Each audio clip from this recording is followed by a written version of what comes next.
Welcome to the Tempo Storm Wild Meta Snapshot breakdown for patch 10.2. After our last meta snapshot but before the nerfs, Giant's Lock was taking the ladder over by storm, solidifying itself as its own deck archetype apart from Cublock and actually surpassing it as the best Warlock archetype in the format. The deck was strong against a good chunk of the field, but was second in power to Reno Priest, as they were more consistent against aggro matchups. However, this did not last long because the 10.2 balance patch really shook up the wild meta. Looking at a card-by-card perspective based on the nerfed cards, starting with the least impactful, Bone Mare's nerf did not change much in the wild metagame, as it was barely run in any meta deck at all. Corridor Creeper has fallen out of favor after its change, as a 2/5 body is not sufficient enough to use it in aggressive decks. It has been experimented in aggro Druid and evolved decks, but ultimately these decks are weak in the current meta. Patch's nerf really did one in on aggressive decks, as Patches now does not have charge. However, this nerf is actually a bit less impactful in Wild, as we have Ship's Cannon, which is much stronger than Patches. It has changed the utility of Patches from a card that fits into every single aggro deck,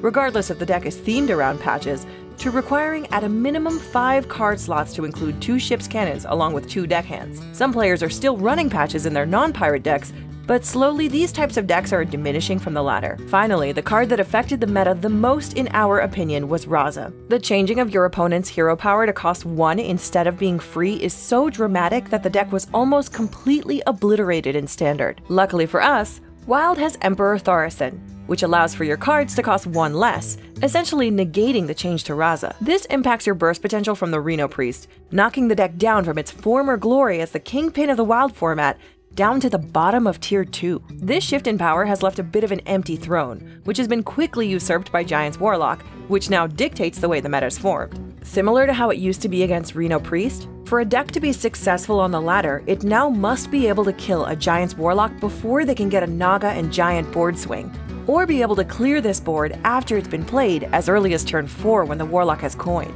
Let's hop into the top tier decks of the meta. Giant's Lock has secured itself as the top dog in the meta at the moment, with extremely explosive turn 5s with Naga Sea Giant. The deck has become much more popular than Cublock as the primary control Warlock deck due to the raw strength that it contains. The deck twists the meta into having to beat the deck before turn 5, or be able to deal with a full board of Giants in the early game. This deck has led to the revival of many tech cards in other classes, like Poison Seeds in Druid, Equality in Paladin, and even Frost Nova Doomsayer in aggro Burn Mage decks. Naga Sea Witch is the queen of the entire meta at the moment, and the throne she sits on is built by the Warlock's good early game control tools. Besides Giant Lock, the core of Warlock is still strong. Voidcaller on turn 4 into either Mal'Ganis or Voidlord is an extremely strong play, and can swing the game in your favor significantly. While Cublock does not have as explosive a start as Giant's Lock, it does have a bit more sticking power, as Giant's Lock only has the ability to generate 3 big waves of threats. If a control deck tries to counter Giant's Lock, it is sometimes possible. However, Cublock has the ability to produce significantly more threats with Carnivorous Cube. The deck also has the control tools to deal with all but the most aggressive decks, which sets it up as a second best deck behind the clearly broken Giant's Lock deck. Burn Mage, the hyper-aggressive variant of Secret Mage, has started to take the meta by storm. It's been the main go-to aggro deck to tech against the Giants, Warlocks, and Big Priests. With the current iteration of this deck, Potion of Polymorph and Explosive Runes have been used to deny the Naga Sea Witch within the Giant's Warlock. Due to the current prevalence of Warlocks, this deck can often completely lock a Warlock opponent out of the game with a well-played secret. Big Priest retains its place in Tier 1 in this snapshot, as a Barnes played on 4, cheating out an 8+ drop is the earliest way to cheat out late-game threats. Ever since the nerfs, the deck has been built a bit more greedily, most notably because of the lack of aggressive decks running Corridor Creeper and Patches. Yet, the strength of Resurrect Priest is that it's perfectly capable of winning games without ever even drawing Barnes. Resurrect Priest also has access to tools and threats that match up strongly against current iterations of aggro decks and control decks, meaning that even if a matchup is bad on paper, there will be a certain percentage of games that it can still steal simply based on having the right cards at the right moment, like Light Bomb against Giant's Lock or Psychic Scream against Paladin. Malagos Druid is salivating at the polarized meta brought by the patch 10.2 nerfs. Poison Seeds in particular is making Druid among the best options at tackling the Giant's Lock and Q-Lock meta. Malagos Druid has also benefited greatly from the counter meta as well. Burn-centric aggro decks like Secret Mage and Aggro Shaman, which can effectively blitz through Warlock's health pool, hit a wall of armor on the side of Malagos Druid. With that being said, Malygos Druid's lackluster consistency prevents it from truly making it to the Tier 1 slot. Needing to run so many combo enablers, Malygos Druid can simply draw bricks when faced against a wave of demons, fireballs, or Yisharaj. One of the decks that has sprung up recently due to the nerfs is Aggro Shaman. With the removal of Reno Priest, the deck has become revived, as it previously was shut out by the Reno Full Heal.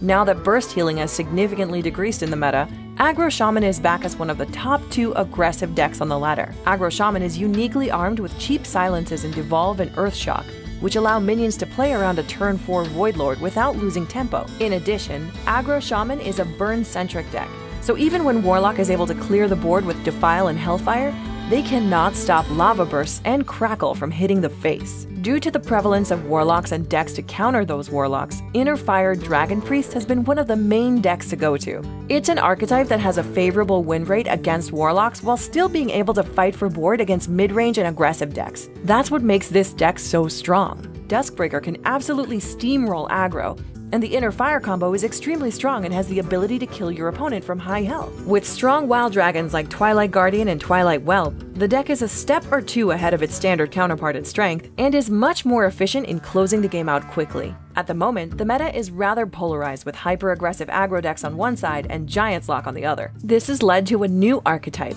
Fatigue Druid, to show some promise. We place the deck at Tier 2 due to its low amount of play, however it has been used by both Zoas and CPW94, who have achieved rank 1 Legend EU with the deck. We believe that the deck has potential to be extremely strong as the meta unfolds. So what makes this deck so good? In short, Fatigue Druid takes the core stall tools which make Malygos Druid famous and 1-ups it.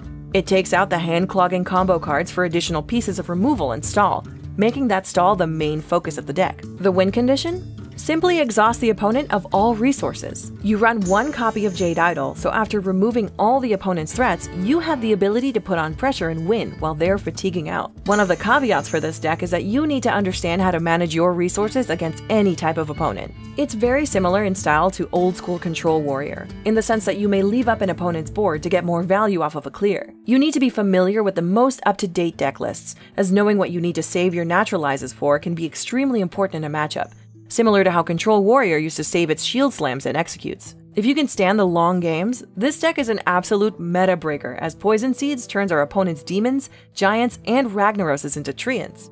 Meanwhile, the burn-centric aggro decks end up bashing their heads against a brick wall of armor. The shift in power from Reno Priest to Giants Lock has completely shaken up the meta, just in time for Wildfest. With the Wild Open underway and a Wild Brawliseum coming up next week, this is a very exciting period for the Wild scene. It's a really fun time to climb the ladder and see if you can find a niche to fill what the old meta used to fill. We do want to emphasize that Naga is an extremely strong card, with the Wild Snapshot team making the prediction that the card will be nerfed upon the Hall of Fame rotation.